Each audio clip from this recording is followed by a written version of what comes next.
Bible study. Ano, tara?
Yan guys, ayun yung nasulat ko. Yung pinsan ko, wala pa siyang nasusulat kasi binasa niya lang yung mga verse.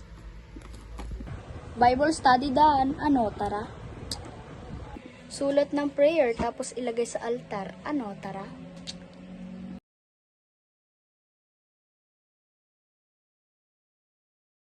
So guys, tapos na tayo magsulat ng prayer. So ilalagay na natin siya dito, tapos pupunta natin siya sa altar.